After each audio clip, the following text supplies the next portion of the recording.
Committee Finance. Welcome our colleagues from the Select Committee on Finance and COP.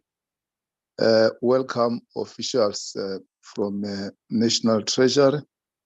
I'm not sure if the Deputy Minister is in the platform, because I was told that the Minister won't be able to attend. He's attending, I think it's African Development Bank meeting in Egypt. Welcome the media, welcome support teams from both NCOP and NA. Welcome the public in attendance, as this is an open meeting. You are all welcome. Are there apologies? You have already received the apology of Honorable Karim. We also have a standing apology of Honorable Pumulo Maswale, whom we continue to wish him speedy recovery. It's not well. We hope he will recover soon and join us back in Parliament. Are there other apologies? Yes, Chair. It's Mr. Maswale and then Dion George as well. Oh, okay. Yeah, Honorable Dion George and Honorable Maswale, as I've indicated before. Okay. Thanks very much, Treasury, for bringing this bill to Parliament. Is it much awaited or long awaited? I'm not sure which is the correct English. But this bill has been processed for quite some times, and we have been pressing upon the Minister to process this bill. It's a very important piece of legislation in the transformation agenda of this country. As you know, it derives its existence from the Constitution, Section 217, which make a provision for procurement and state quite very categorically that when an organ of state in the national, provincial, or local sphere of government or any other institution identified in national legislation contracts for goods or services, it must do so in accordance with a system which is fair, equitable, transparent, competitive, and cost-effective. And Section 2 goes on to say that subsection 1 does not prevent the organs of state or institution referred to in that subsection from implementing a procurement policy providing for categories of preference in the allocation of contracts and the protection or advancement of persons or categories of persons disadvantaged by unfair discrimination. This is very, very important because, for instance, BEEE has been under attack for some other reasons which we don't understand. When the Constitution make a clear provision that there must be a protection or an advancement of persons and or categories disadvantaged by unfair discrimination. We know where we come from in terms of apartheid, where we have those who benefited and those who were disadvantaged. It is time now that those who have been disadvantaged, that they benefit from the state. The state is the biggest procurer of services in the country. So we hope that this bill will live up to what is in the Constitution, because that's what is very important. Be that as it may, Boma Wileta, please proceed with the next item on the briefing by National Treasury on the draft public procurement bill. Let me, before I hand over to you, I'm not sure who's leading the delegation, whether it's the acting DG Momo, or as I've said, I've been seeing the Deputy Minister here. But over to you, National Treasurer. Then Bumamiletse, you take over. Thanks. No, thank you, Chair. Chair. I'm leading the National Treasury delegation today. Apologies, the Minister is overseas at Sharm el-Sheikh at African Development Bank meeting. And the Deputy Minister, I think, is also in Washington. So they are both not here. And thank you, Chair, for the opportunity today. Like you said, I think you're right. It's both much awaited and long awaited, this bill. We will be going through a presentation. Let me just introduce our team, because aside from myself, there's the OCPO, Mendo Swalana, who's not with us in this room and she's has some difficulty, I understand, speaking. She's out in the Eastern Cape. But Mendo, I think you can say hello or just show your video to prove that you are here. She's oh, sorry, she's at the doctor currently, but she'll join us shortly. She took ill this morning. But then we've got her team over here. Do you want to just introduce yourself? Start, Willie? Yeah. Good morning, Chair, and morning to all the honorable members. My name is Willie Matebula, and I'm a member within the Office of the Chief Procurement Officer. Thank you. If I'm not mistaken, his claim to fame is he was the first witness at the Zondo Commission, weren't you? Yes. The very first one. To explain procurement. Cesar and Steph. Thank you, Momo. Thank you, Chair, and good morning, honorable members. My name is Mpong Manu. Awesome. I'm also in the Office of the Chief Procurement Office, responsible for SCM policy. Thank you. Good morning, honorable members. Good morning, Chair. My name is Estelle Setan. I am also in the Office of the Chief Procurement Officer, responsible for strategic procurement. MP? Good morning, Chairperson and honorable members. MP van Skoor, Chief Director Legislation. Good morning, Laura Seme, Acting COO. Thank you, Chair. And there are other officials who will be online. I don't know, is from other parts of the Treasury. I can't see at the moment, but they'll identify themselves if they come in to speak. Chair, let me start by saying and just clarifying the version of the bill that you have, and that is why you also got it only yesterday, is not going to be the version that will be tabled. When this bill went through cabinet, there were changes made, so we had to go back to the state law advisor. And so, though cabinet has approved the bill, it's subject to the certification process, and there will be changes made to satisfy the state law advisor, and thereafter the bill will be tabled. Am I right? Just to the team, right? So just to be clear, Chair, this is still a draft, and it's not the actual bill that will be introduced, but it largely is close to what the bill is. It's not going to change materially. It will be more technical changes now that you will see. Next slide, please. So, Chair, I think the big problem statement that we have is, because it's important to understand what's the problem, what problem are we trying to fix, is that basically the public procurement system in our country is not working. And it's not working for a number of reasons. And for all these reasons, the government is unable to deliver services efficiently and effectively. In fact, it's often not even able to deliver services, forget the efficiently and effectively. And that is what we want to fix, is to fix up the procurement system. And I'll just touch on some of the problems because there's a long list of it.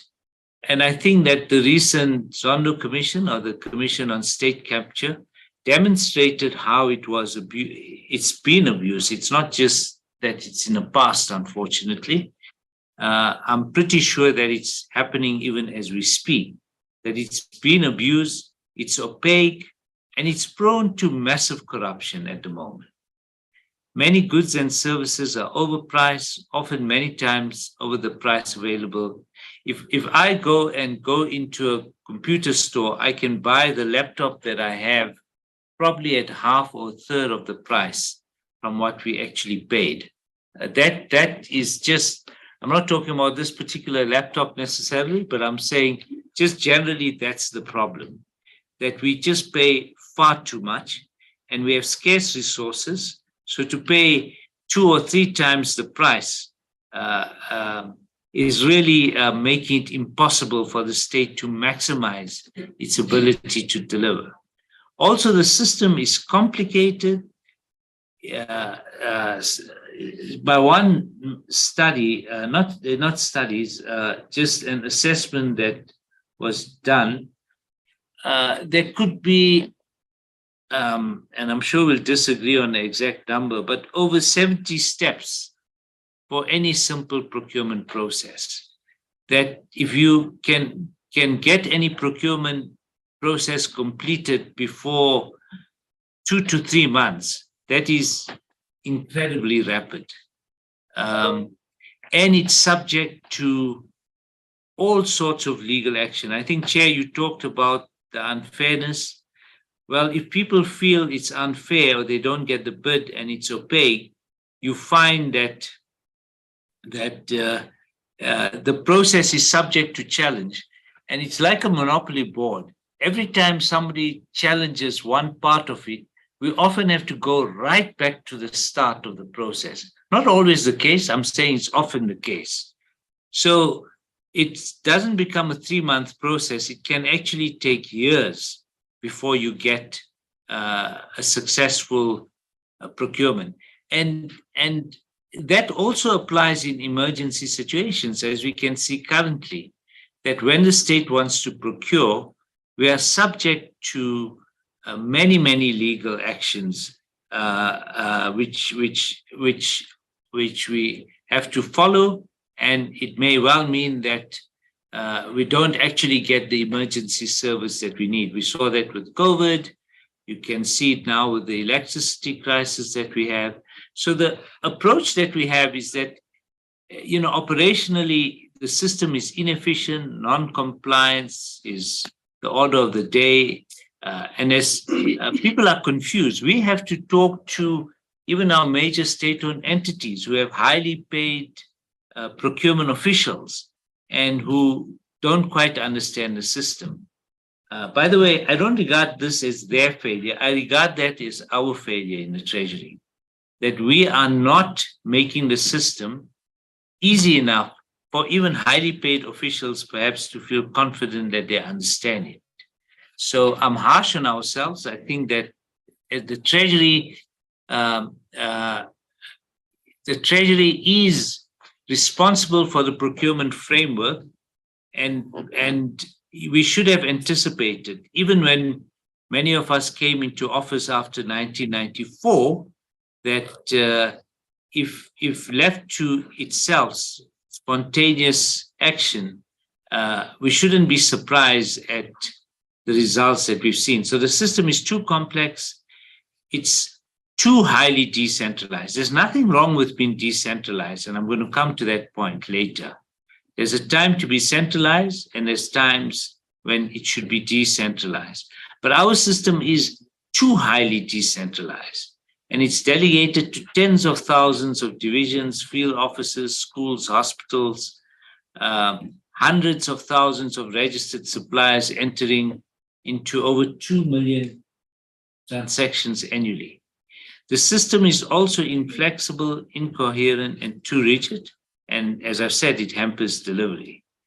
I'm very mindful when I say inflexible. The opposite can also be a problem. If it's too flexible, it makes it easier for the scalums to also go around the system.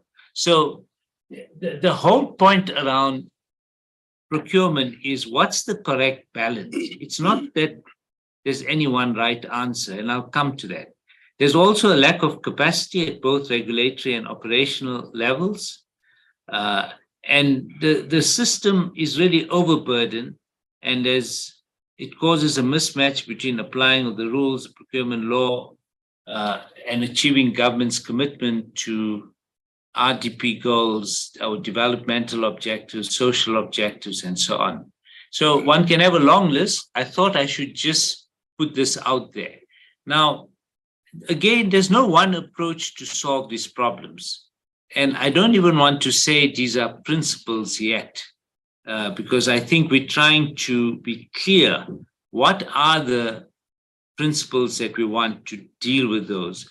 But these, I think, are the broad areas that we want to establish a single regulatory system, not a fragmented one, and a single oversight authority, the Public Procurement Office of Chief Procurement Officer, with jurisdiction over the entire public procurement system. And that obviously includes the entities that fall under both the PFMA and the MFMA. We also want to improve and compel more data transparency. Now, one could argue, do you need a law to get more transparency? No. The current system, we failed to make it as transparent as it should be. There are elements of transparency, but they also depend on each organ of state. If they decide not to make it transparent, there's no transparency. So I think at the moment, our transparency is limited, but through this bill, we hope that we're going to not just improve, but we're going to compel more transparency. And it is about data. So we're going to compel reporting on various aspects of the procurement system and frankly, make this information open to the public. There can be comparability. There can be more automation, and I'll come to that. The use of information technology. And Chair, I want to give you an example. We heard about the murder of Babita Deokaran. We have to read in newspapers what was happening. Our system is not automated, so we don't get that information unless you go and look for that information in the current systems. So anybody can come and just join, as you've seen, 5 or 10 companies are registered by 2 or 3 individuals, and tomorrow they get the contract. If the data transparency is out there, and people can, there can be many more red flags and so on. So this is what we hope the bill will do. We also, now, on the one hand, we don't want the system to be different, too decentralized, but on the other hand, we want a differentiated approach. There are different types. If you ESCOM, you might are big enough to have a different approach. If you a municipality, you have a different approach to an SOE, perhaps. It needs to be argued, but the bill itself can't go into it, but that's what it's going to enable. And importantly, it's going to have a strategic approach to procurement. I think we all have many objectives around procurement, and the issue is to have a strategic approach. It's not a technical process simply. We need to have a professionalize our public procurement officials. That is a problem. It's also a problem with our CFOs. I don't think that they've been professionalized sufficiently. I would argue that would even apply to DGs or CEOs or so, that there's appropriate forms of professionalizing and capacitating. And we've got to also get, what we introduce is better compliance and enforcement mechanisms, dispute remedies, because by its nature, when someone loses, when they tender, they want to resort to take legal action. we need to sort out the dispute so that you reduce going through, for every procurement has to go through a court process. The system is going to not work then. It's going to be paralyzed. So I've spent some time on this slide, but just to point out, I think, the broad approach that we want to take. Next slide, please. Chair, we won't go through all these slides, but just leave it for members. But I think the important thing is to bring to attention of members that Volume 1, Chapter 4, Judge Zondo released a Chapter 4 that was titled Public Procurement in South Africa. Whilst it didn't go into the detail, and the other reports went into what happened at Eskom procurement, what happened with the locomotives at Transnet, what happened at Denel, what happened at SAA, and though it's not an SOE, what happened at PRASA, it's a public entity, they tried to, what they say, cover the patterns of abuse at each stage of the procurement cycle and the collapse of governance in state-owned entities.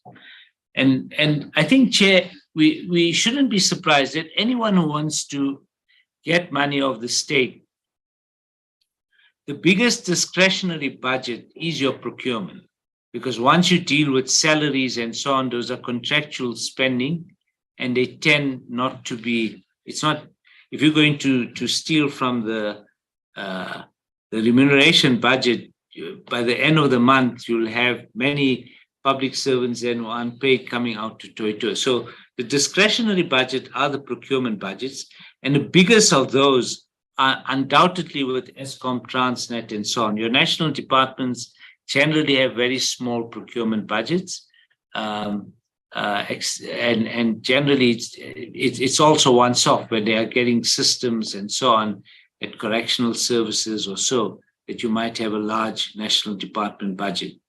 And of course, out in municipalities and in the health and education sectors in the province. But even there, a lot of it is salaries. The procurement part can actually be small compared to their total budget. So we'll come to, I thought it would be useful just to look at what the Zondo Commission said. It said, the public procurement system must operate in a way which advances the national interest.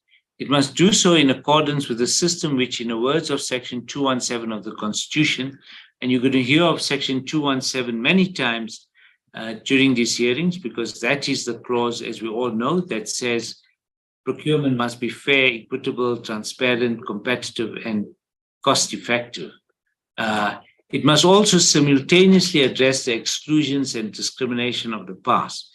In sum, the Constitution requires the economic and efficient use of funds in order to promote good service delivery, that is to say, value for money achieved by way of a process and an equitable outcome.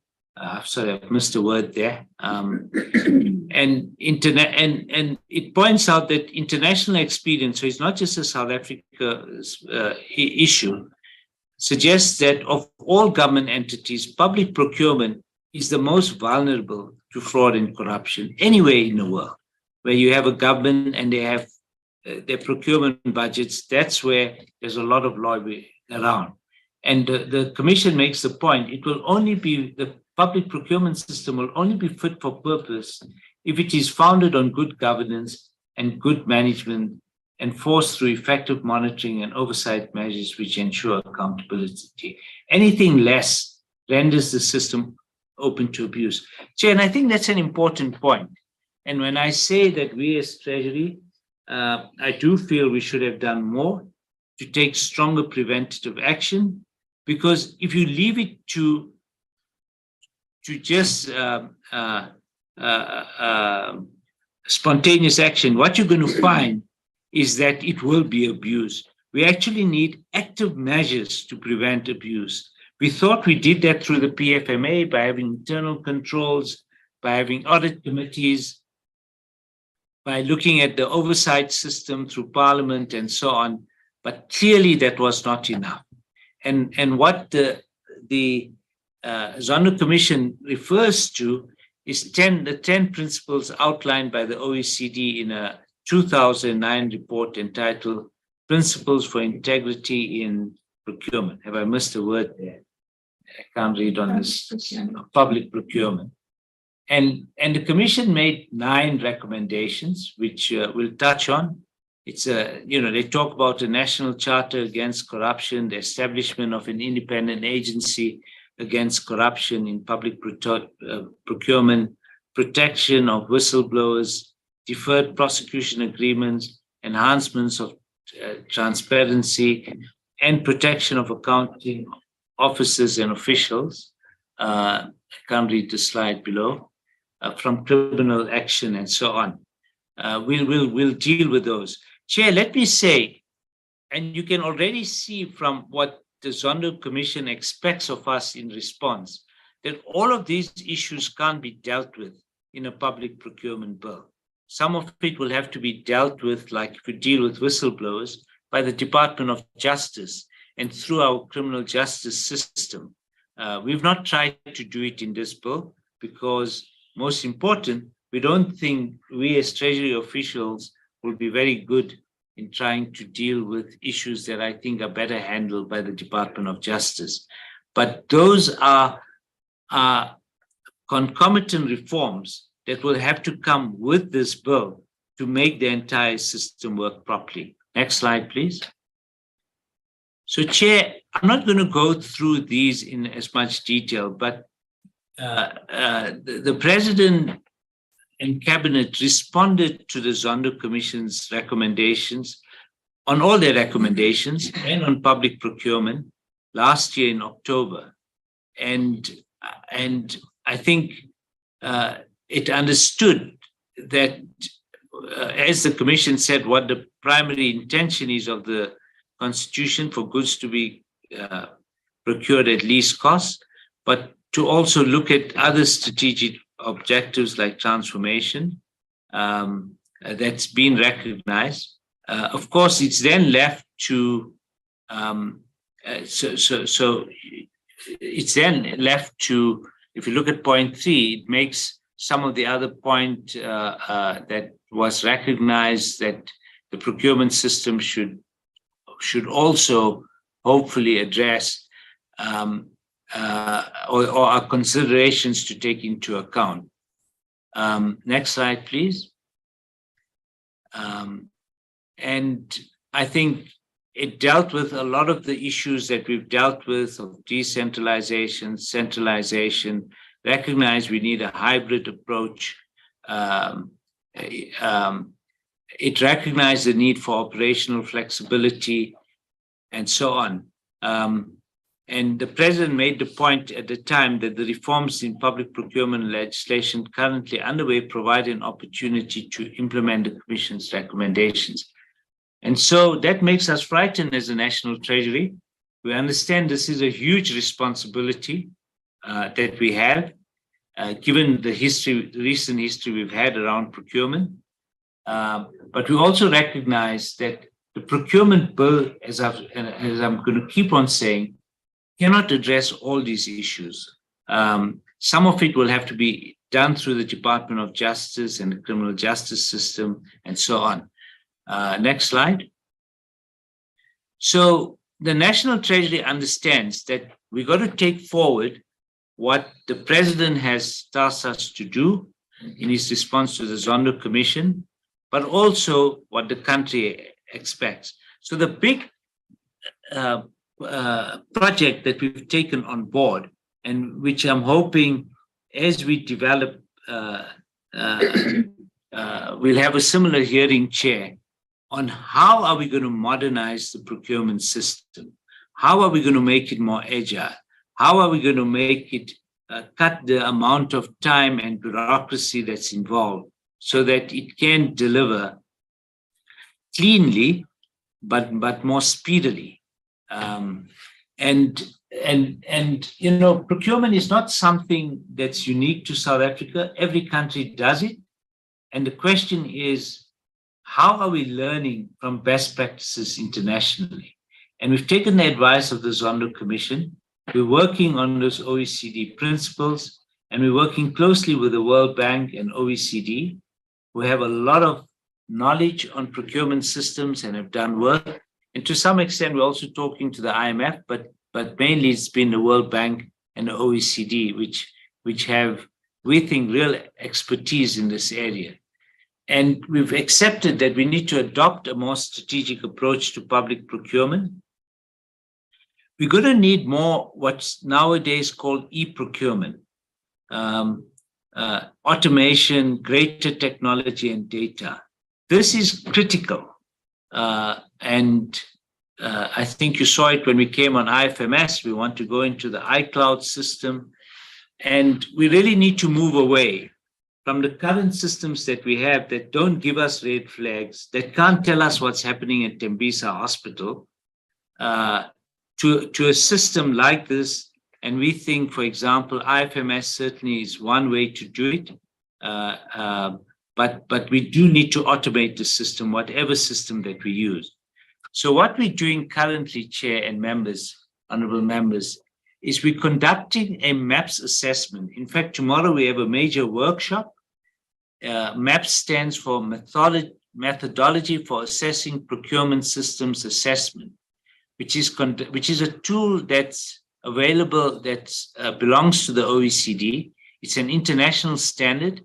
It evaluates public procurement systems across the world and sort of tells us, whether we are out of line on something or ours is more burdensome, how other countries do it, etc.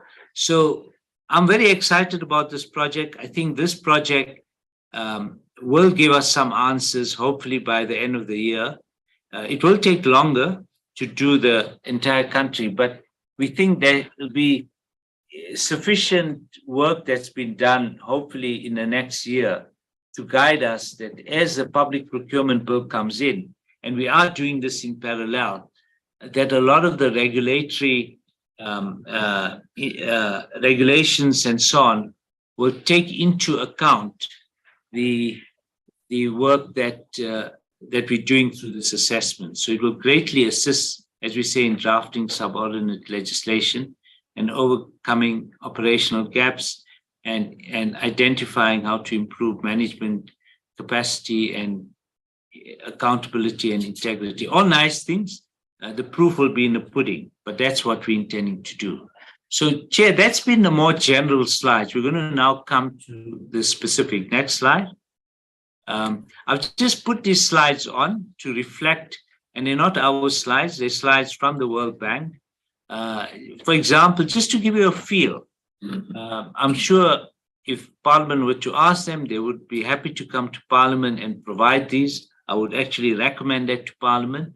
But they're looking at some of the principles for public procurement: transparency and efficiency, accessibility and participation, performance, compliance and integrity, evidence-based policy making and decision making. So that's not just for South Africa. That's just a general approach that's taken in the world. The whole point about getting effective government. So you want a public procurement system that ensures that we're getting value for taxpayers' money. There's modernization, transparency, efficiency, better service delivery, and there's trust in the political system. And of course, there's broader issues on the political economy. Procurement, how does it promote economic growth? How does it promote job creation? How does it promote local industries, including SMMEs, or as they call it, MSMEs? It's both medium and small enterprises. And we've also got to take into account climate change and sustainable procurement. There's no point for some type of procurement. If you're doing a school nutrition, if you try and centralize it, it's very difficult to reach out to every school. And from a climate change perspective too, it's much better to do it perhaps locally. On the other hand, if you're getting generators for ESCOM, it's a much more centralized process. So there's a differentiated approach, and they point out you've got to transform public procurement into a strategic function for better public infrastructure and service delivery with focus on growth and sustainable development outcomes. So I put this slide just to say, these are broad objectives. We are not out of line when we want to look at other objectives. Next slide. These are just 5 elements that they have, which they think should inform procurement reform. Again, let them come and speak through it. It's their slide. Next slide. This is just, I thought, to give you a good feel on how countries are moving towards e-procurement. And they have, on each of those 5 or 6 areas, they've got examples all over the world. It's very rich, just the literature that and examples one could look at. But again, it's just to demonstrate to members the sort of work we're doing with the World Bank and OECD. Next slide, please. And this is just their way of classifying this. It's their input again. They were looking at our system, but I've taken that out for now because they were looking at an earlier version of the bill. But, open tendering, restricted tendering, request for quotations. So once just looking at the different types, I want to point out too, Chair, that I'm no expert on procurement. So I rely on the experts here who will explain these in much more detail. Next slide. So, Chair, we're going to now come to our bill itself, and the team will come in. But the point I wanted to make is public procurement is probably the most important component, but it's not solely part of the bigger procurement modernization process. There's many questions that need to be answered in designing a new procurement system. And Chair and honorable members, in one sense, people, when they look at the bill, they get disappointed. And I want to upfront say what the bill doesn't do. The bill does not provide all the answers. It provides a broad framework. And I know the frustration because I feel it myself, is you want to know, how will the system actually work? You've got bid specs committees, bids, evaluation committees, bids, adjudication. In fact, we've got too many committees. How can we streamline some of these processes? That's going to come in subordinate legislation. If I'm wrong, the team can correct me. Okay? And it's not going to answer the important thing. It will say all of these, value for money, transformation,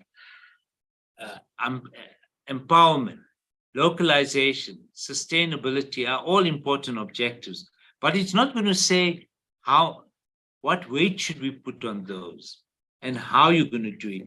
That is still going to be done and on different types in the regulation. So for example, if Eskom is importing a generator, there's very little scope for localization or sometimes even empowerment. And it might be mainly about value for money. On the other hand, when there's other types of procurement, you can focus much more on empowerment. But also in doing so, how much will it be to value for money? Surely to buy this laptop and pay 3 times the price is outrageous. What's the optimal level? We don't have the answers. And those are the answers that will have to come once the system is in place. Secondly, we don't talk about whether the system should be centralized or decentralized. There's a lot of elements of centralization, but again, when it comes to the actual, when we order medicines for the country, a centralized system will work. If you're going to get PET scans for all our hospitals, a centralized approach may be better. But if it's school nutrition, it's going to be highly decentralized. We don't get into what should be done at national, what should be devolved to municipalities, for example. We don't go into the entire, what are the preventive systems to prevent corruption? The system design, a lot of that will come in a modernization program. The internal controls, the audit committees, that's in terms of the PFMA and MFMA, and we want to step that up. So we'll have to do that as well in parallel to this process. And how the monitoring and data analysis and so on works, again, we'll have to get skills to be able to do that. And how we differentiate between corrupt and suspicious transactions versus minor rule transgressions. And Chair, this is an important and irregular expenditure because over 90% of irregular expenditure by our estimate is related to procurement. Some of it can be trivial when they got their tax compliance certificate, when they got, what other certificate do you need? BEE. Yeah, oh yes, the BEE and so on. And yeah, and some of those, I think in a paperwork, depending when they get it, can become irregular, even when there's nothing suspicious. So we need to clarify what is corrupt and suspicious when the information is wrong, and what are minor rule transgressions that we should be able to self-correct as the system works. And how does this bill relate to the PFMA and MFMA? I think is something we also need to go into. What we also don't do, I think, is, as I've said, the technology and big data, okay, critical to modernize and so on. So the public procurement bill by itself will not answer these questions. It lays the framework. But we do attempt to answer some of them by way of examples, and you'll see that at the end of the slides. But I can anticipate that as the hearings go on, we will have to provide some of those explanations. But let me say at the same time, we as Treasury do not have all the answers. And we are looking forward to the comments that will come and that might offer better solutions. So we are in hearing mode to see, once we have the comments and with the approval of members, how we should possibly amend certain things to take account of the comments. Next slide. So Chair, I'm going to hand over. So I said to you, the OCPO is not able to come in, and the actual bill, we're now going into it, which Willie is going to go into. Over to you. I've talked too much. Yeah, I see there's a hand. Chair. Thank you, Chair. And thanks, Momo, for that introductory remarks. The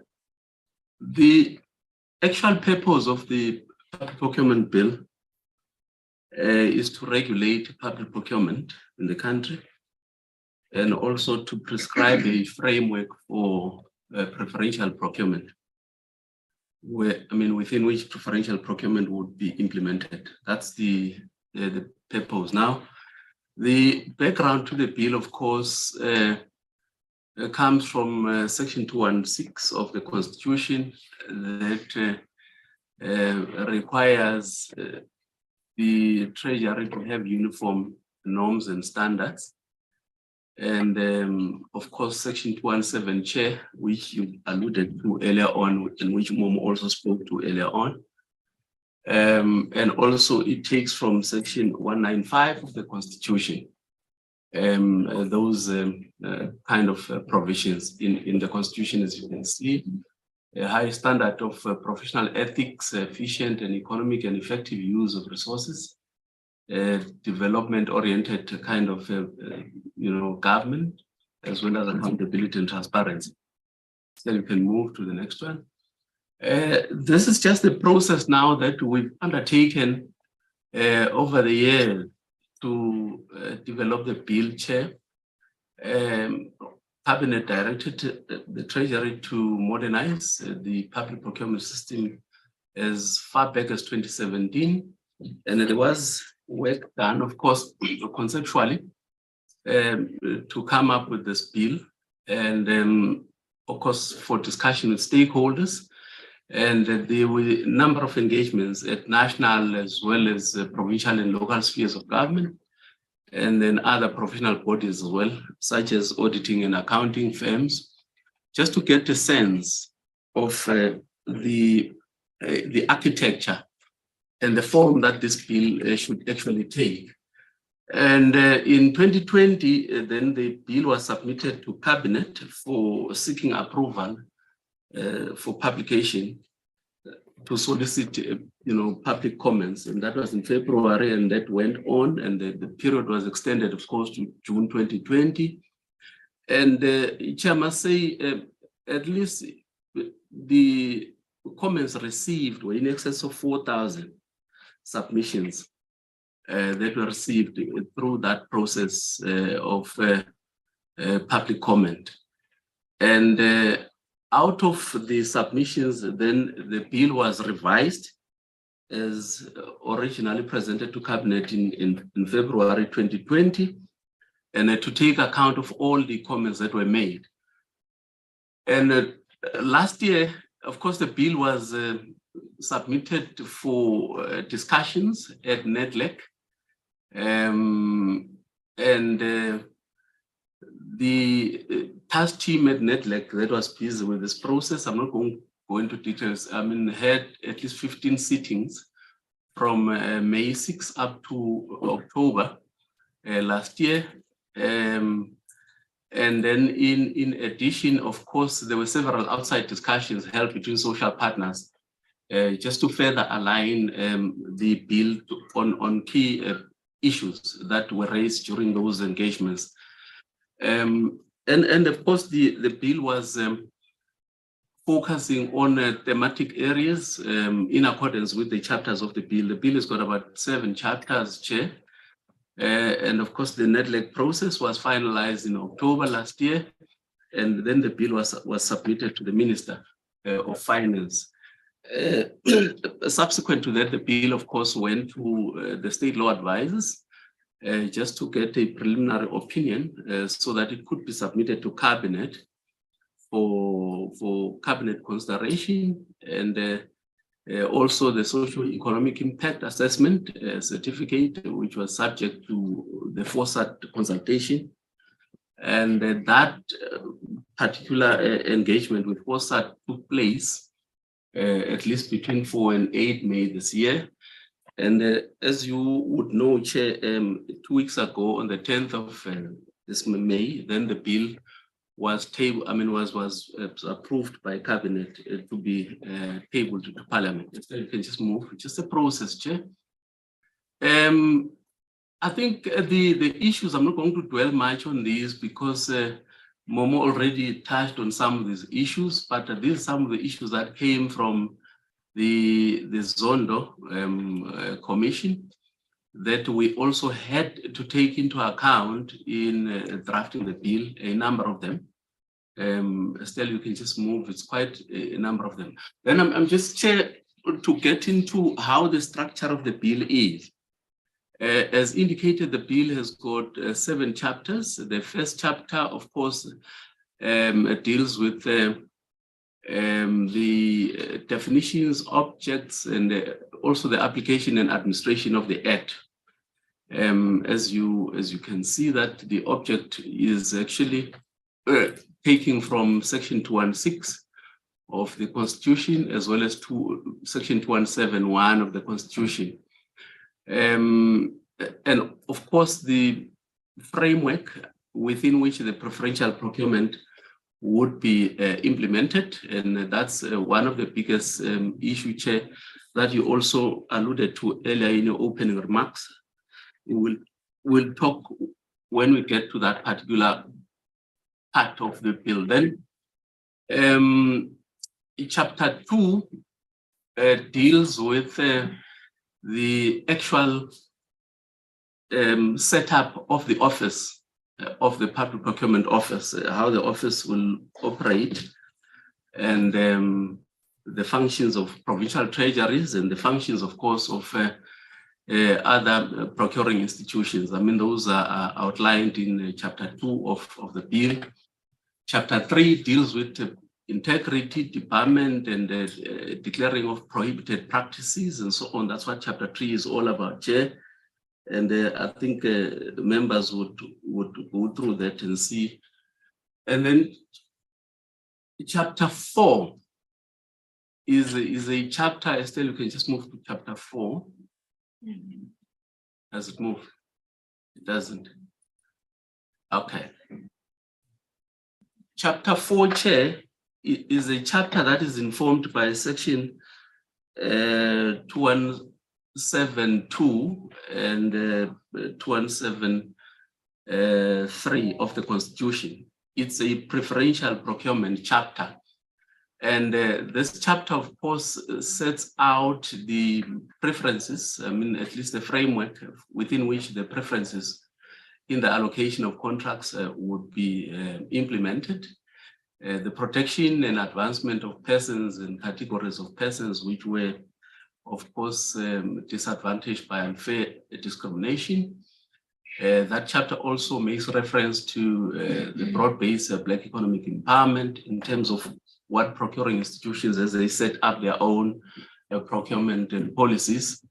The chapter talks about all other things like localization, as those issues around localization, industrialization, and then the center sites for small business, for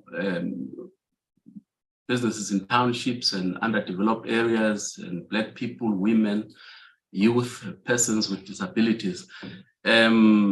And at least the chapter requires that there must be regulations that are made, of course, by the minister in consultation with other ministers when it develops some of these preferences that we're speaking about. So it's quite a detailed chapter, but you can say short chapter, but it's quite loaded, Chair.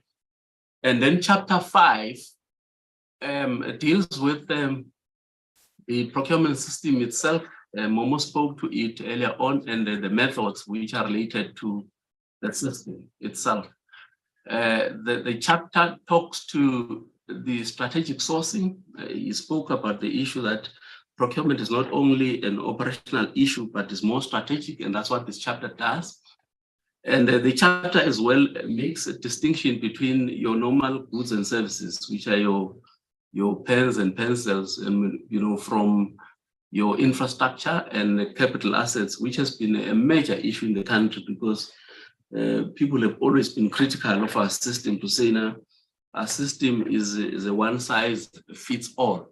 But this bill tries to move away from that, at least to create a differentiated approach in terms of different types of commodities and products that we will procure. So we'll procure infrastructure differently from others. And then it also outlines the procurement methods that must be followed, sourcing strategies and so on, including the disposal and letting of assets, and that is in that chapter. And then, of course, the requirements and procedures for each of the methods to be followed. And also important, Chair, over the years, there has been an outcry around the use of other organs of state.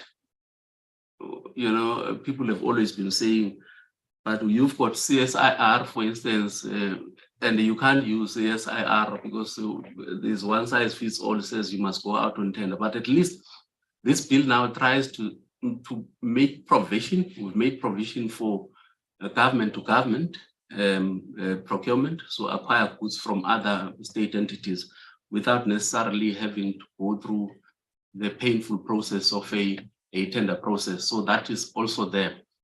The chapter also talks to the establishment of procurement units. Momo spoke around the bid committee system. We're talking about the bid committee system without necessarily prescribing that there should be 3 committees necessarily, because every institution would decide on the kind of a system, but at least a mass-based system, which is in one way important to make sure that there is a segregation of responsibilities in terms of the evaluation of bids. but we're not prescriptive in terms of saying which one and how many committees should be there. So that's part of the bill. And there's also issues around the development of information and communication technology based procurement system. We almost spoke about that, transparency, and the enhancement and use of technology. I mean, in terms of our system, that's basically what is also provided in the bill. The bill also, provides for instructions to be issued for measures for the public and civil society to access procurement processes as and when a need to do so arises. And the chapter also contains access to and disclosure and the protection of information. I'm just moving, Estelle, you can move to the next one. Chapter 6, deals with the dispute resolution. I think this issue also Momo spoke to it earlier on when it says people will always take you to court, and at times court processes are very long in their nature and also very expensive. They're expensive and they're long, they take time to conclude, and by that time when the court process is not over, so it means there is an impact in terms of service delivery. So this particular chapter then tries to provide a mechanism through which disputes could be resolved without necessarily following the court process. But of course, Chair, I must say that it is the right of every aggrieved bidder to go to court. You can't stop that particular process.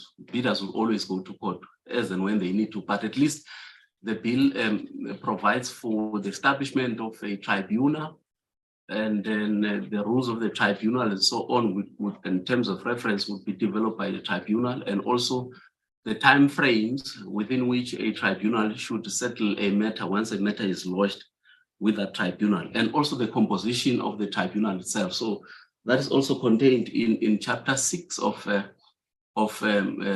bill. Is quite a lengthy chapter as well, Chair. Then chapter 7, Chair, deals with general provisions, talking about the Public Procurement Office to investigate any procurement-related matter. And that's provided, though it also empowers the minister to delegate certain functions to accounting officers and accounting authorities, and also provision for certain acts to constitute criminal offenses. And it also has a clause dealing with exemptions from the Act, and the grounds for such exemptions are contained in there. And of course, the minister is required to make a number of regulations, out of the bill. Momo spoke about the fact that the bill does not cover everything, but at least the bulk of the issues are going to come out in the subordinate legislation, which is the regulations in this case. And also, of course, the process of parliamentary scrutiny, et cetera, Chair.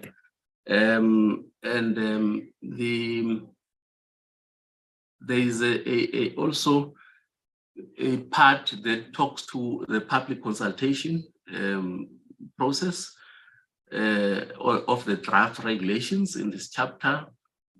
And of course, the minister will make a number of these regulations for different types of commodities, as we indicated earlier on. I mean, buying medicines is definitely different from buying pens and pencils, or even buying capital equipments like trains and aircrafts. So it's quite different. And the bill proposes, of course, a certain repeal of certain laws and amendments of some of the laws that we currently have.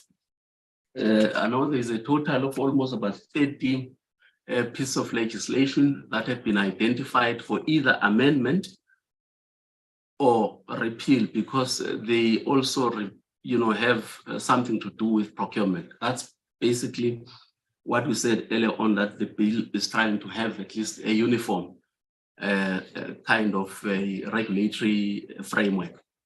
Estelle, is there? You can. Yeah. Chair, this is just up to now the content of the bill, and I'm sure you do have the draft bill, and members do have that. And this particular slide, it just clarifies how will the bill enhance the procurement modernization that Momo spoke to earlier on. We spoke about the issue of value for money.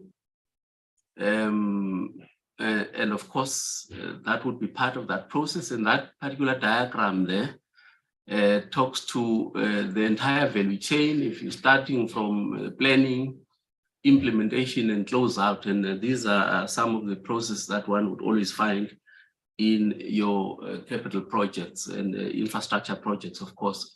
So that value for money should actually find expression in all these processes. And of course, we talk about trade-offs that should be expected there.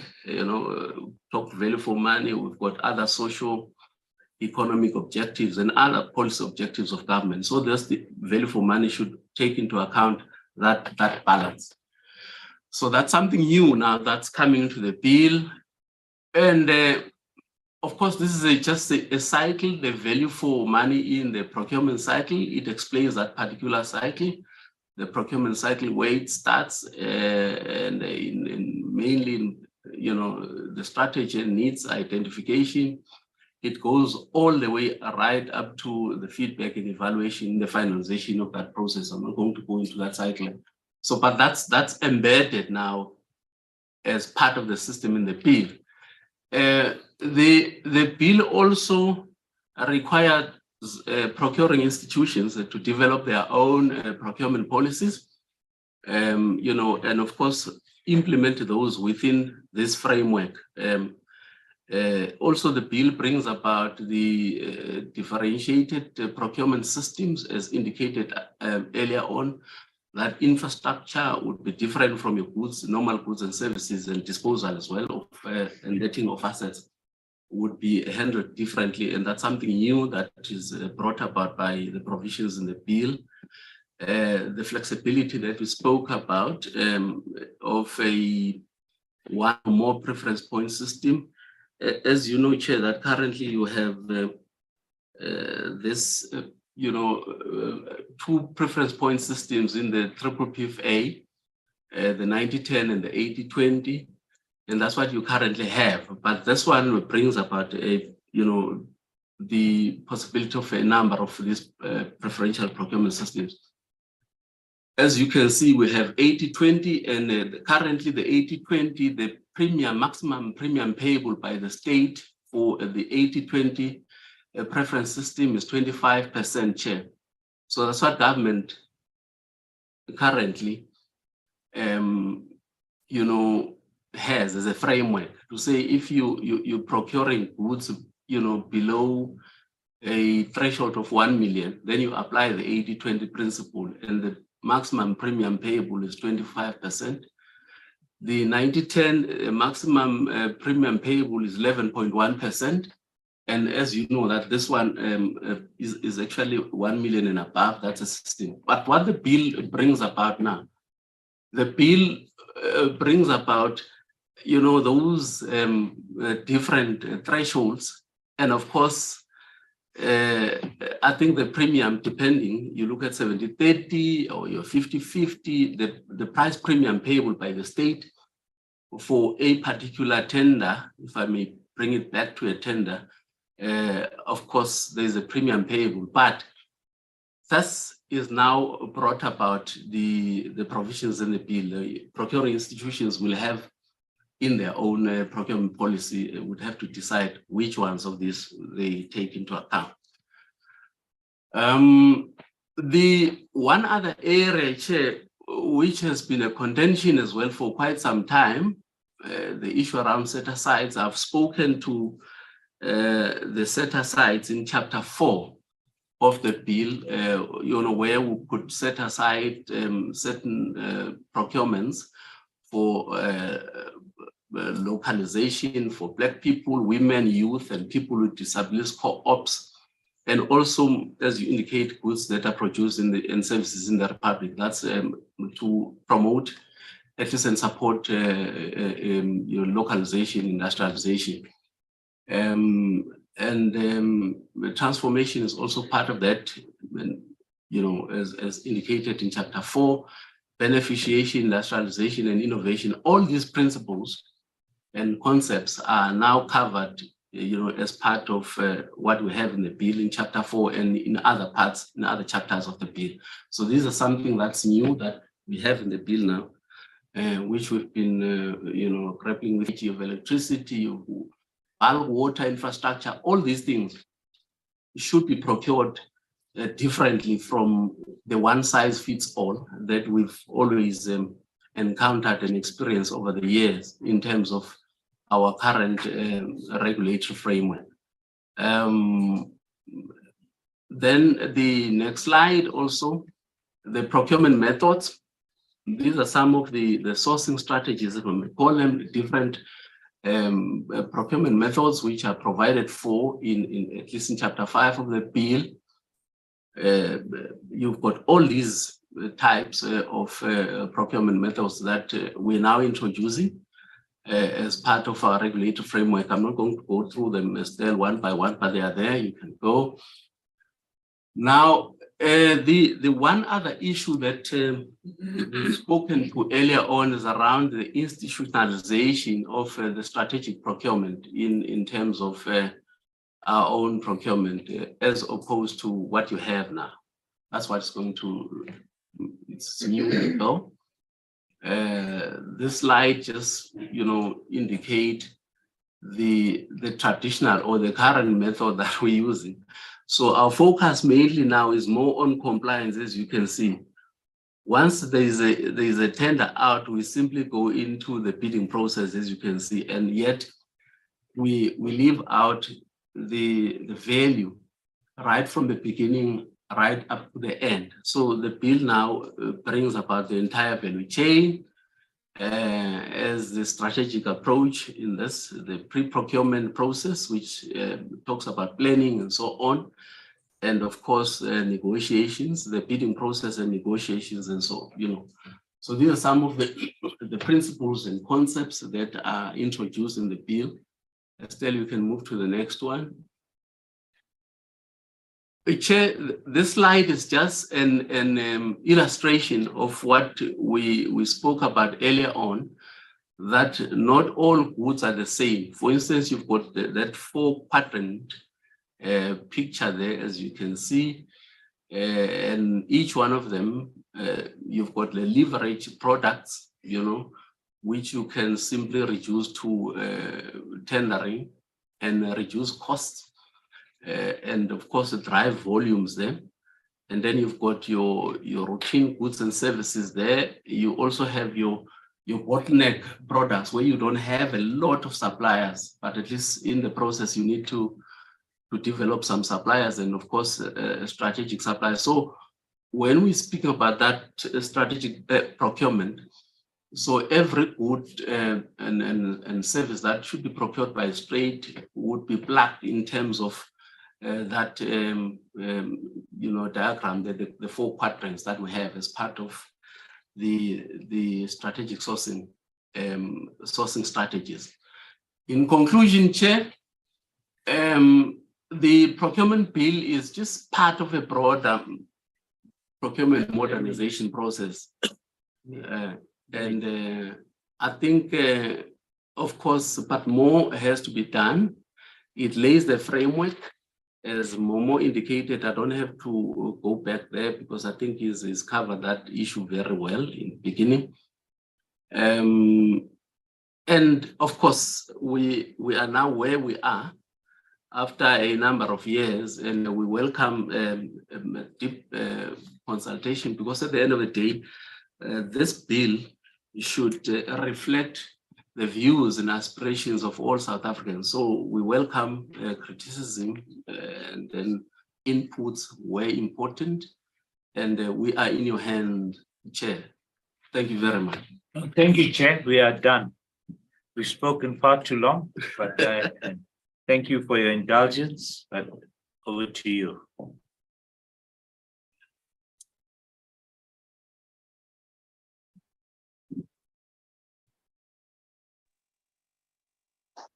Mo Mawiletsa, are you there?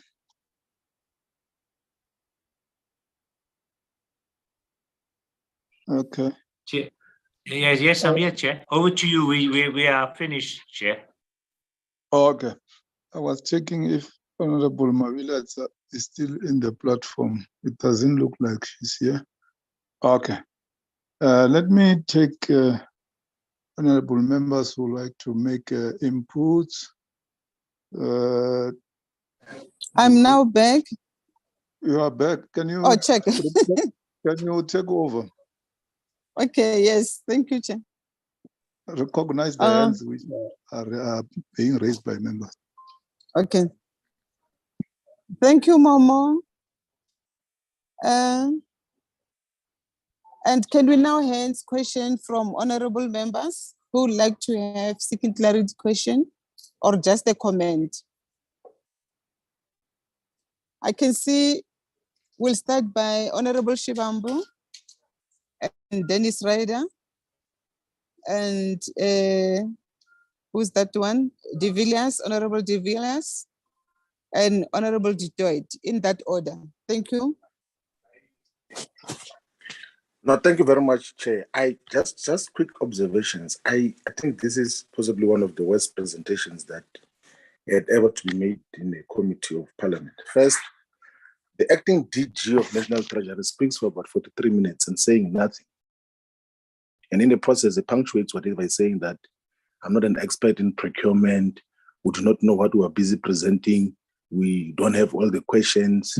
And the bill that we're presenting to you now is not what we originally submitted because cabinet has changed. So that is why we only send you this today or yesterday morning. And then the person who comes next says that we have already sent you the bill, but this bill, which is or has already been sent, it's said to have been changed. What are we dealing with now? It's something which is just happening in front of us here. What are we dealing with? Which bill are we dealing with? And if there's going to be presentation of a procurement bill, there has to be an illustration that currently this is the legislation that exists in procurement. This bill seeks to unify all the procurement legislations and will therefore repeal all of them or certain sections of them. And the sections that are going to be repealed are the following sections. Illustrate that in a coherent way. Is this public procurement bill going to repeal all the legislations that are dealing with the procurement, particularly the PFMA and the MFMA, so that there is clarity in terms of what you seek to achieve? And how then do you get to feature in the preferential procurement, and what is different between what you are presenting now and what is existing? I don't think there's any coherence that is coming from the presentation that has been made by National Treasury here, because even in their own presentations, the acting DG kept on saying that he doesn't know what he's talking about. He just felt like talking. For what purpose, I do not know. In terms, it's one of the observations that we historically made, that people just want to be seen to be talking every day and appearing in parliament every day, even when it's not necessary. Because you're just causing confusion in terms of just what do we intervene on to provide the guidance on. But just key issues, Chair, in terms of what should constitute the procurement framework in South Africa is that there must be certain functions, routine functions of government, which are not subject for procurement for a supply or assistance by external service providers. So if you know as government that you're going to need security in your own buildings and everything else, why would you want to have a private company providing security? Why would you want to, you know that you need cleaners every day in government buildings. Why should that be done through an external company? Of workers who permanently have to work for government, why should that be externalized? If you know that in certain instances you need landscaping services in some government properties, why should that be an external service which the money is paid to a middle person who later on pays those people meager or even no salaries. Just some stipend, which is not even recorded properly because they're not in a proper tax bracket to could be taxed and all of those things there. So a legislative framework that deals with procurement for government, we first have to set aside functions which are routine to the state in terms of what happens in the functioning of the entire state, which are altogether not going to be subjected to external procurement. And it can actually be what I just identified now, but also there are many other areas that will require attention in terms of what we deal with in relation to procurement. The state, by the way, can perform even far much more complex functions with its own internal capacity. And I would think that we might need to look into that in terms of what happens. But the issue that must come out very clear, whatever happens, of the functions which we think and we agree that objectively the state will not be able to build internal capacity to perform, we should agree without a single doubt on localization, because procurement by the state should be an instrument for localization, local beneficiation, for local industrialization. South Africa is not developing industrially in a significant way because we've been utilizing state money to buy goods and services and products that are made elsewhere. So it means we're financing jobs of people in America, in Germany, in China, in Vietnam, and many other parts of the world. Of course, there's a global trade environment. But in terms of the current trade dynamics, there is no World Trade Organization rule that regulates state procurement, not a single one. So the state is perfectly positioned to say that if we're going to purchase vehicles, cars for municipalities, for provincial governments, for national government, for the police have got a fleet of possibly more than 200,000 cars. They must necessarily be made in South Africa, not assembled in South Africa, must be made in South Africa. In terms of what happens, like we should determine the content of what we procure in terms of localization. There are so many other industrial products and finished products which the state can get to procure, which are made in South Africa. By the way, Chair, there isn't any other meaningful way to industrialization and therefore reduction of poverty through job creation than through utilizing states' procurement power to localize and industrialize in terms of what happens. I don't think that the legislation that has been presented now in a very incoherent way is a radical departure from the inability of the state to utilize fiscal policy to drive industrial expansion and localization. And the manner in which this has been handled is extremely out of order. Ideally, we should stop this meeting because the opening remarks already have said that we were sent a different legislation and cabinet changed what we're dealing with now was just been sent either this morning or yesterday. So we have not got enough time to deal with it in terms of just what is being presented here. Let's get a far much better and qualitative presentation done other than what was presented as procurement legislation thus far. It's disappointing and we're not shocked. It's always the case. Thank you.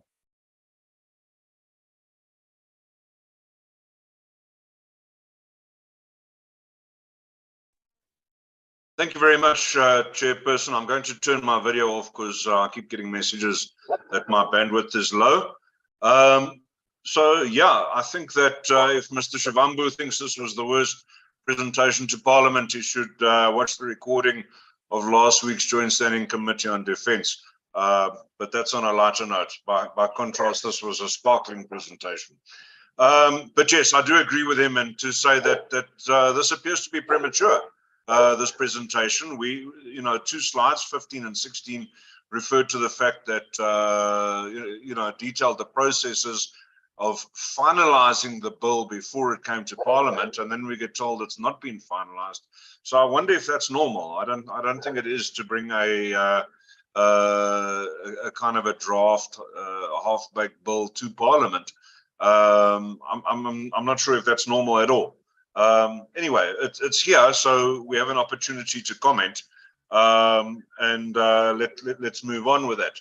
So But before we get into the presentation itself, I want to talk about the comments made by the chairperson introducing the bill. And I think that we need to certainly as the committees acknowledge the fact that by far the best way to redress the imbalances of the past is not to give one or two connected people tenders and contracts, but rather to make sure that the tenders and contracts that government issues are to the benefit of the majority of South Africans. So we've seen what giving tenders for construction of RDP houses to connected individuals does. It gives people broken houses that don't last, that fall down around their ears within 3 to 6 months and has no benefit. And of course, again, we've seen that these things, there's massive overcharging for these, which means that only a few beneficiaries can be identified instead of many. So I do think that it's very important that the issue of value for money, excuse me, is highlighted in the in this bill, and it becomes the priority that we deal with, and that we ensure that value for money is achieved. Now, I note that I did the calculation on the draft that I had last week, and I think it was 11 times that the phrase value for money is mentioned in the bill. So I do welcome that.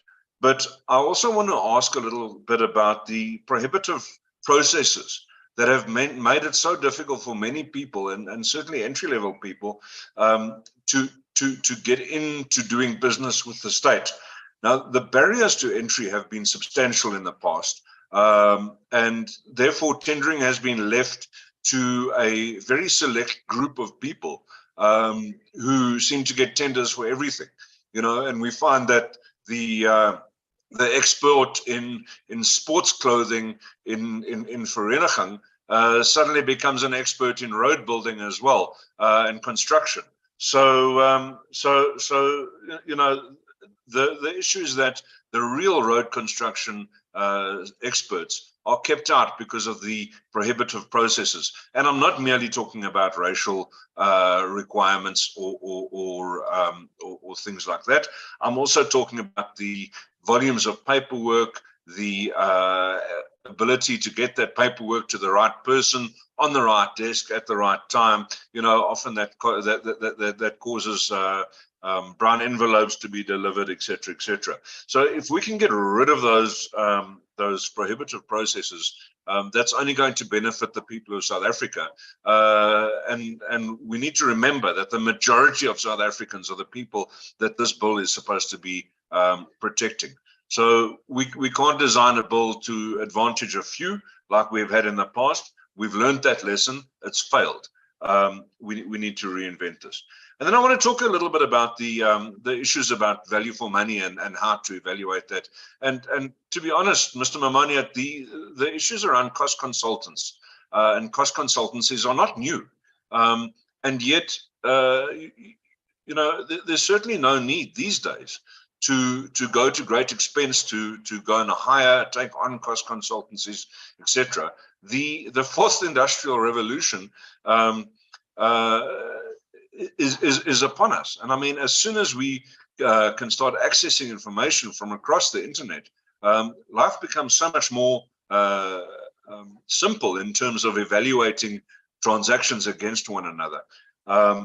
I mentioned in a speech last week that about 3 years ago, the ANC mentioned the fourth industrial revolution at every chance that they got.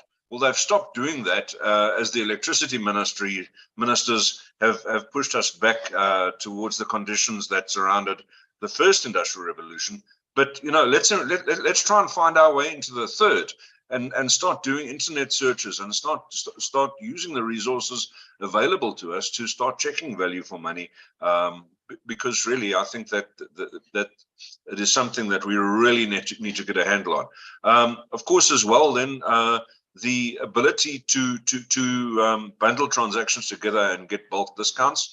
With each individual municipality all doing their own procurement. For example, pens. I mean, certainly it does. Mr. Shivambu is quite right. It might help with localization of part of your economy and generation of jobs, etc., etc. But when it comes to really achieving value for money, purchasing in bulk certainly should be bringing prices down. And with the more simple things, we really need to start looking at that. Chair, I think this bill needs a lot of scrutiny. The fact that we're dealing with a bit of a moving target is quite difficult for us as members to really get into the detail. But I'm sure we will be getting into that detail over the next couple of weeks. But I think that National Treasury needs to really unpack this value for money issue and the way it's envisioned to take place going forward. Thank you, Chair.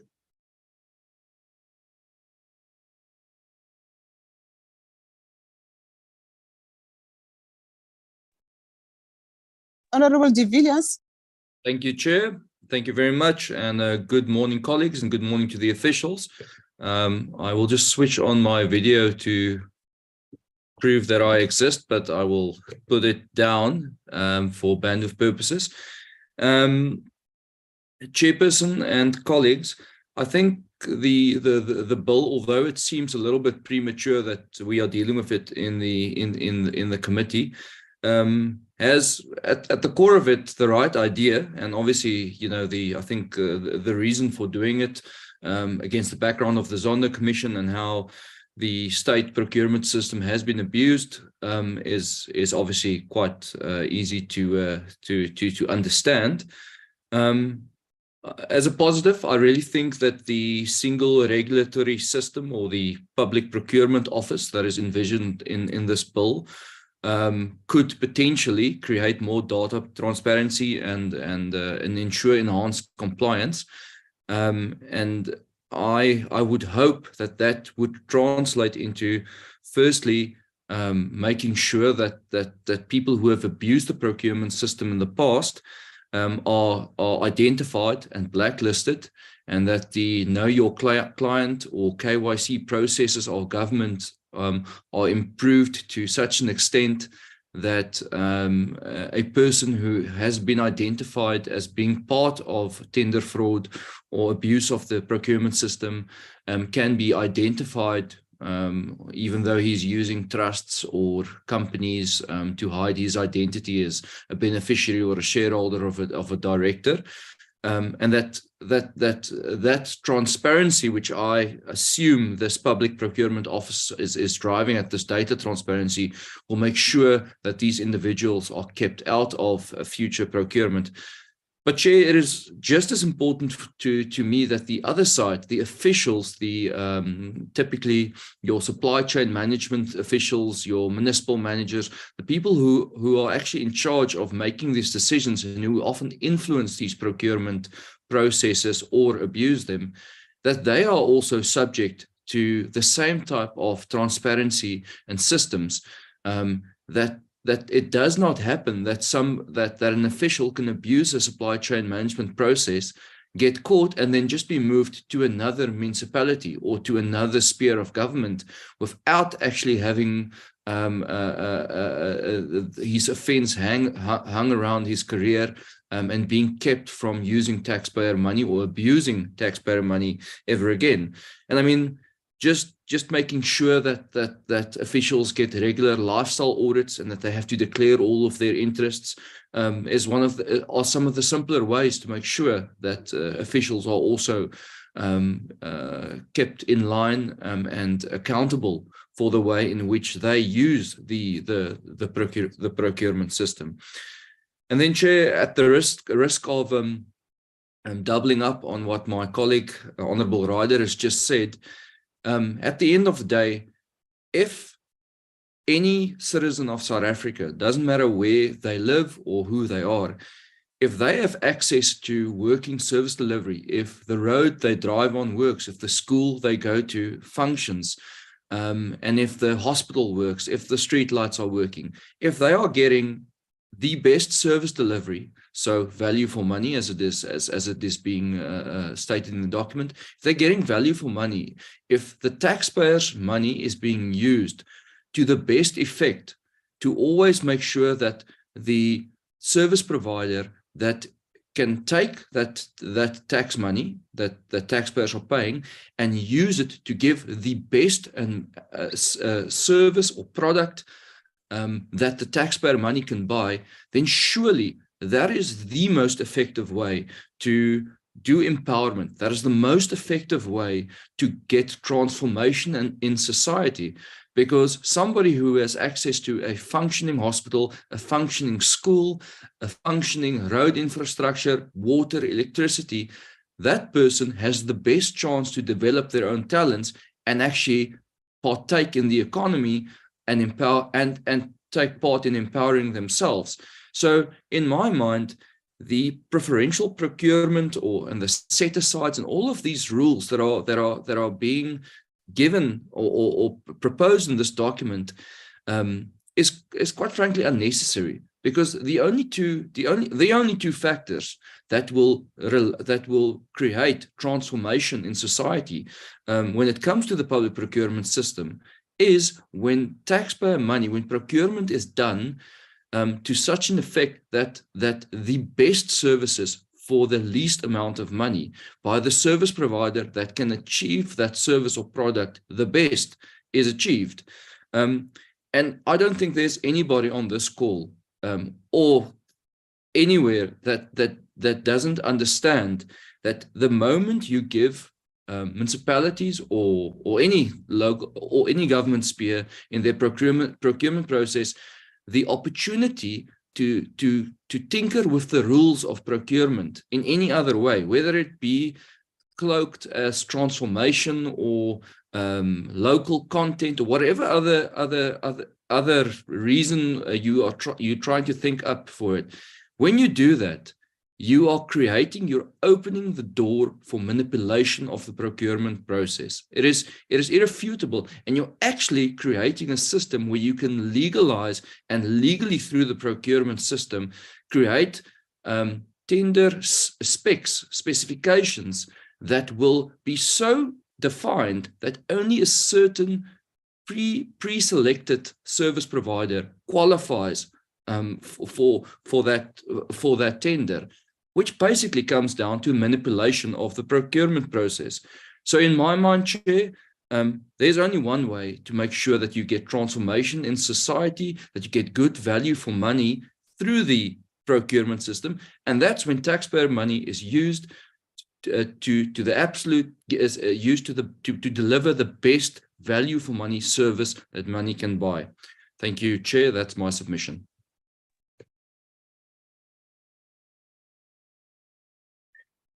Honourable Chair, if I may. Yes, continue, please. Thank you, Honourable Chair. I appreciate the presentation. Honourable Chair, I want to differ from the previous speakers with regards to their view on centralization. I believe that decentralization is the way to go. For the simple fact that when you centralize the bulk buying, you will sit with instances and situations like where the national government purchased electrical meters that were dumped in municipalities, and these purchases were made at exorbitant prices, which the municipalities could not afford, and the infrastructure didn't allow for that to happen. And we've seen over the years that decentralization definitely works better. I believe that there must be transparency, but what's baffling me is the fact that this whole bill is redirected and compiled around the Constitution, where it says that transformation must be put first. Now, we all know that the racial gap will just keep on expanding and will get larger and larger as the years go by because of the population growth that we currently find in South Africa. There's no way at all. I mean, you can bring in how many racial laws and amendments to current legislation to try and narrow that gap. That will not work at all until the population growth is not under control. And that is one thing that must be kept in mind. Chair, so focusing on transformation of buying and the whole enterprise with this skewed ideology, I know that National Treasury must follow through on government's prerogative and the way that they are steering things. But I mean, worldwide, it's common knowledge that when you stimulate an environment that's conducive for economical growth, then everyone, irrespective of their race and gender, will definitely benefit from this. And we've seen in the past almost 30 years now by focusing only on racial advancement, it's not to the benefit of South Africans at all. And as one of the previous speakers alluded to the fact that only a certain few and a select few benefit from that. So, Chair, this bill definitely needs a lot of work, and I think that the focus is definitely not where it's supposed to be. I do, however, support the fact that there must be transparency and the processes must be a lot easier to monitor, but this focus on transforming in the way that they want to transform, it's not going to work. Thank you. Thank you. I see Honorable Gijima. Yeah, no, thank you very much, Honorable Chair, and greetings to all honorable members on the platform and the National Treasury team as led by the acting DG and all other stakeholders present. No, we really appreciate the presentation as indicated by the acting DG that this is a long-awaited bill. We are hoping that the bill will assist us in dealing with most of the challenges that are facing us in relation to matters of procurement. Although I'm also worried, like the other members, that they are not presenting it with the necessary confidence that this draft bill is going to address most of our challenges. Though we are noting that it's still a draft bill, they will still get inputs from various stakeholders, from honorable members and stuff like that. However, I think they must present it with the necessary confidence that having noted all the challenges that we are having noted issues that emanated from the Zondo Commission, having noted the commitment that the President made at that particular commissions, we think that these things that we are presenting are things that are going to address the challenges that are facing us. Well, obviously, different stakeholders will have an opportunity to also raise their input. They might punch holes there and there. It's fine, but I think from their side, as the National Treasury, they must present it with the necessary confidence. They must not present it as if they are also doubting it. I don't know whether perhaps is it because there was a draft that was sent and then later, then that draft was withdrawn. Then they sent another draft, which I think, in terms of my understanding, is the new draft. It includes inputs from the cabinet. I don't know. Perhaps it's because of that makes them doubtful. Maybe this second draft they were not really prepared for it. I don't know, but I just also pick up of not having the necessary confidence on their part in tabling this particular draft bill. So, but I've noted, I think, quite a number of progressive things within the draft bill. For instance, Chapter 6 deals with the issues of dispute resolution, and it provides for the establishment of a public procurement tribunal as a mechanism to deal with disputes in relation to matters of procurement. So I think it's quite a progressive move in my view. And also when we look at Chapter 7, I think they are proposing that the minister may make regulations for different categories of procurement institutions and different categories of procurement, and that specific regulations must be made for infrastructure and capital assets and goods or services related to infrastructure and capital assets. So I think that's also progressive, because I think that's where most of our challenges are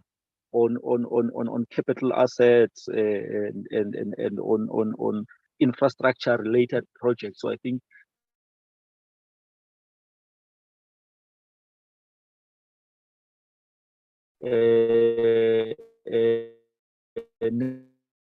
attention. It also deals with the issue of set aside, that we should have a policy that will include measures to deal with set aside on the awarding of bids, to give preference to categories of persons or enterprises or a sector, including Black people, women, youth, and people with disabilities, co-ops, etc.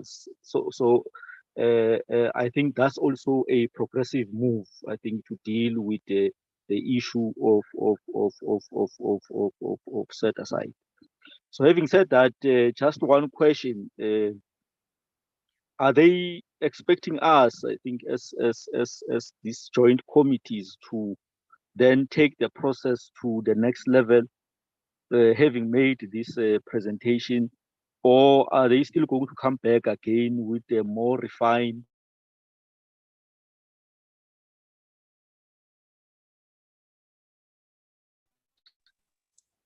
Are you done, Kiji? Presentation. Okay.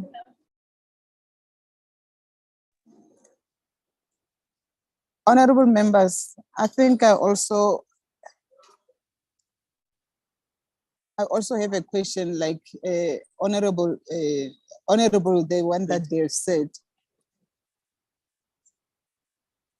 I'm worried because Momo, you just said that this version that we are discussing now is not going to be the one that is going to be tabled. So I'm just wondering, are we part of the, consultation process?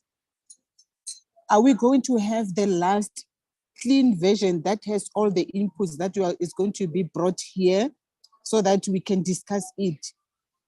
So that is my big question as well. Over to you, Momo and officials. Unmute. I have unmuted. Honorable Chair, no, thank you, and thank you to the honorable members for their questions. Let me just clarify the bill.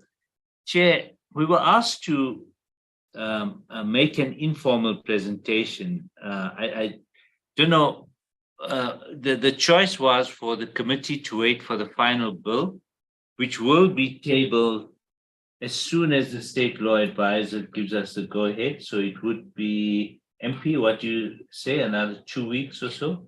Yeah, so I don't want to commit them because they. Yeah, we don't want to commit them, but we're hoping in the next month, and I mean, and I'm hoping it's more like in the next week or two, but let's say in the next month or so, they will provide the bill, and the minister will table it, will introduce it in the assembly as soon as we get that approval. So we were asked to make this informal presentation, and what we did was to provide you the version that we have submitted to the state law advisors, and it has taken into account, as I said, Cabinet had made changes, because the versions often that go to Cabinet at some point, they are also certified, but then there are changes that are made. And so we are just awaiting for that version, which will then be tabled. This happens with many bills. This is the process. Because we were asked to make a presentation on a bill that's not certified, we, as I said, provided the version we submitted to the state law advisor. And let me say, it will not change significantly, because what I anticipate they do is they might change the wording on a particular clause, or if there's a particular problem with clauses from a constitutional perspective, they will raise it and there'll have to be an amendment and so on. So to enlighten the committee, we could have made this presentation with no bills being presented today and just given you the presentation, but we thought, let's at least give you the latest version of the draft bill. We're not providing it to Parliament for further consultation. The bill now will be tabled, as I said, when in the next few weeks, and then I think the minister's expectation is that Parliament will then put it out for public comment and have hearings and process the bill. That's the idea. But today, in a sense, is a forerunner to that, a preview that we're giving you of the bill. I'm not sure, even when the bill comes, it will be then a very short presentation, because we will say from this presentation, these were the main changes done by the state law advisors, and just bring that to your attention. So that's just in terms of the process for the bill. I don't know if I should stop there before we answer the other questions, Honorable Chair. Yes, I think I understand you. Yeah. Yeah, I think I understand that this is just a preview. This is informal. I think we were likely, and I mean, we also were able to make, honorable members were able to make some inputs. I think now I understand. You can proceed with other question asked and comments. Chair, I've raised my hand. Yeah. Chairperson. Okay, yes, okay, Honorable Shivambu. Chair, we are very busy in Parliament to could be entertaining informal talk about legislation. Can we please postpone this meeting and we'll only meet once the state law advisor has come with the proper legislation that we must deal with? Why should we sit here and listen to something which is not formal? We do not know what will be the final product of this draft bill. How can you waste Parliament resources for an informal talk? Can we please postpone this meeting until we have got the law, and then we'll only discuss once the law has been presented to us? Because this informal talk is a waste of time. It means absolutely nothing. Let's please postpone this meeting until we've got the proper legislation drafted, and we'll take it only from there. This is what we're wasting time and wasting resources of the state.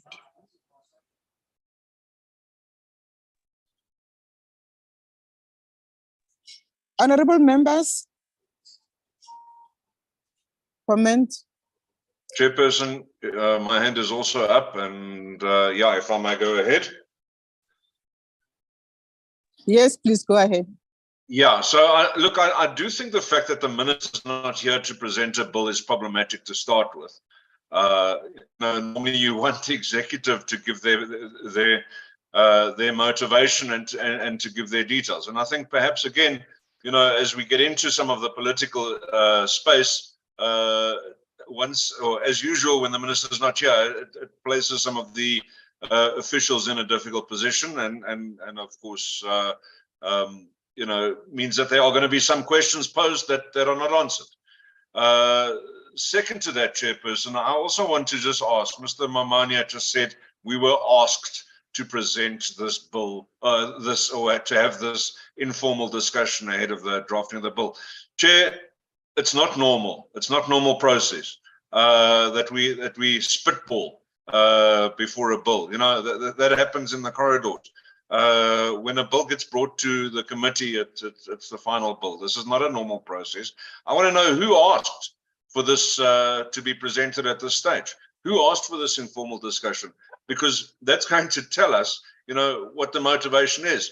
Chair, you will know Parliament, the administration, the executive are normally not agile. They are not proactive. They are not ahead of the curve.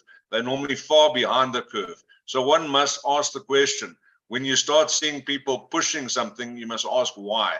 If we know who asked for this presentation, it will answer that question of why we have it here today. Thank you, Chair. Thank you. I see other hands, Comrade Skosana, Comrades Mahlangu, and Honorable Maswanga, in that order. Thank you. No, thank you very much, Honorable Chair. Yeah, I think the answer given by the acting DG that this was just an informal engagement, they will still come back with a more refined draft after, which will, I think, deal with the inputs from the state law advisor. And then they will, at that point, also come with the minister as the political head of the department to come and formally present the draft bill. So I think that answers all the questions that we have raised. So I don't think we have to continue to perhaps answer these other questions, because I think it won't assist, because this is just an informal draft. There will still be a formal draft. So they may answer this question, but we find that on the formal draft that will come, these matters are no longer captured the way they are captured now. So I think that answer to say this was just an informal engagement with us. So I think we should just end it here and then wait for that particular meeting. But just maybe the appeal that we can raise with them is to speed up the process because as they've indicated at the beginning that this is a long await, we must just plead with them that they must just speed up the process so that they don't waste too many days before they come back with the minister as the head, as the political head of the department to come and formally present a draft so that we then input or ask question on a formal draft which has undergone all the necessary processes so that we know that from there we will have to then take the process to the next step as the relevant committees. Thank you very much.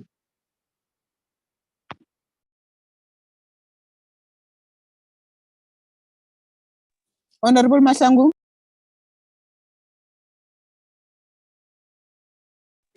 Thank you, Honorable Chairperson.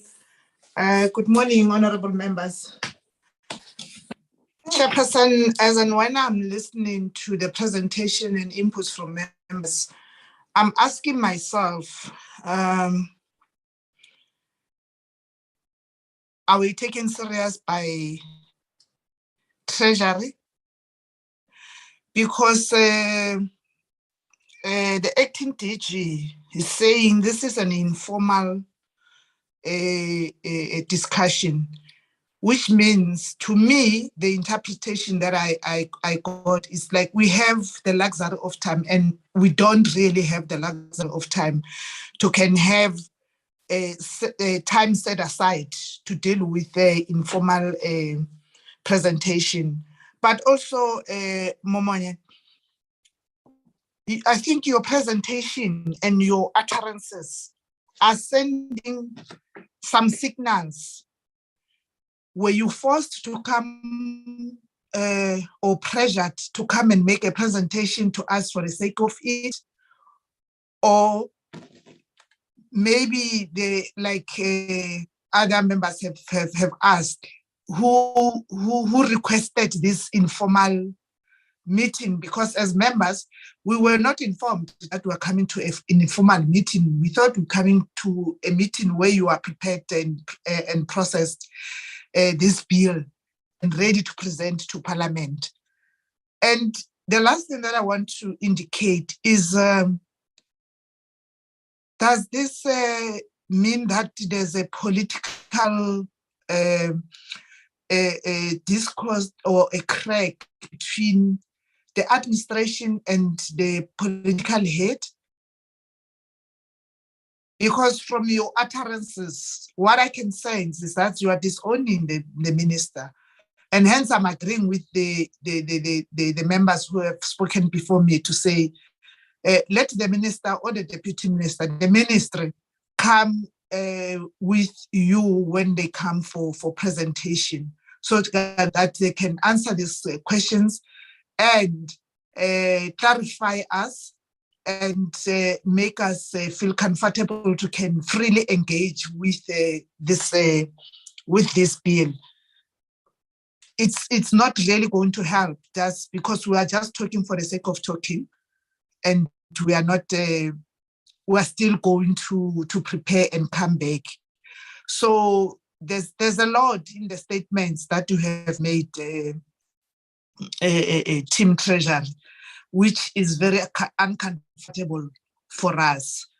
And I think let's present when they were ready. I know that we've been fighting or we've been having misunderstanding and disagreement and concern about you not bringing or presenting the bills in time, as if you didn't know.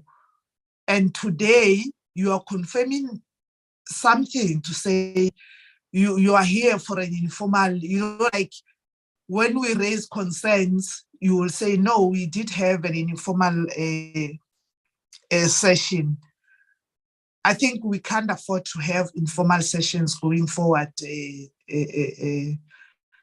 Momo, I don't know, Chairperson, if maybe this was per your request or maybe they were requested by whoever to come and make a presentation informally, because this is a very serious bill which the public has an interest in. They are now watching us and we're wasting their time. Chairperson, thank you very much. I think I just leave it here and not go further in my inputs and not even bother to entertain the informal discussion. Thank you.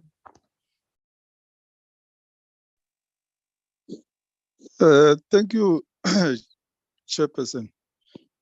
We invited National Treasury to come to this platform and brief the committee, Standing Committee on Finance, about how far they are in processing this bill. It's not the first time that this bill has been raised as a serious matter of public importance. There has never been a debate on the budget where we didn't raise this matter sharply, including last week when we were debating, I think it's vote 8 of National Treasury. So we invited National Treasury to come here. I think upon getting the information that there's going to be this briefing, Comrade Karim called me that the select committee has got an interest that they be part of the briefing. That's how the select committee is here. He further indicated that he won't manage to be here because he's presiding, I think, on a championship on table tennis somewhere in KwaZulu-Natal in Durban, which I think is a patron. If that was not the case, he would have been here. So we'll have to indicate that officials from government don't just come to Parliament on their own. They get invited. As to whether the bill that they are presenting is informal or not formal is something else. And let me also indicate that not all the bills are presented by ministers. There were many bills. The minister tables the bill in Parliament, but most of the presentations have been done by officials. And I think all of us are quite aware about that. But if we feel very strongly that on this one, the minister should come, it should not be that the other bills that were presented, all of them were presented by the minister. So I thought I should clarify that so that I don't leave the officials from Treasury to be left to hang as if they just rocked in, come here and do as they wish. I still feel very strong that this is a priority bill.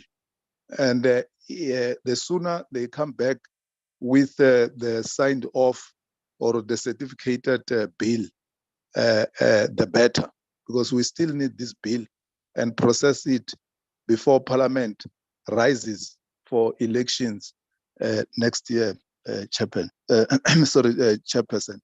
So I thought I've clarified how they came about here and how the select committee members, select committee from National NCOP is here, and the importance of this bill and them coming back as soon as possible. If we feel that the questions that members have asked, the National Treasury officials will not continue to respond to them, we can do so, adjourn the meeting, but agree that as soon as the bill is certificated, they should come back because this is a priority bill, as we have agreed before. Thanks, Chairperson. Thank you, Chair. Thank you, honorable members. I think I also, appreciate the preview that we had and the informal session that we had. It's really educating us. But however, I think it will just, let us just say, they know, and even those questions that have been asked, they've got them. And then when they come back in 3 weeks' time or a month, because they say 2 weeks is too soon, in a month's time, they will just have, the final draft that so that even those the meeting will be short because already the question has been answered and they must try and answer all those questions. I think for now, they are just adjourn the meeting and postpone the matter. Thank you.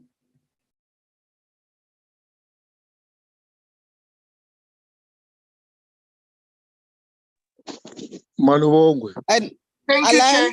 Alan, Agree? agreed? Agreed. Yes, Yeah. Treasury, the meeting is adjourned. Thank you. Thank you. Thank you, Chairperson Mabileza. Thank you. Malibongwe.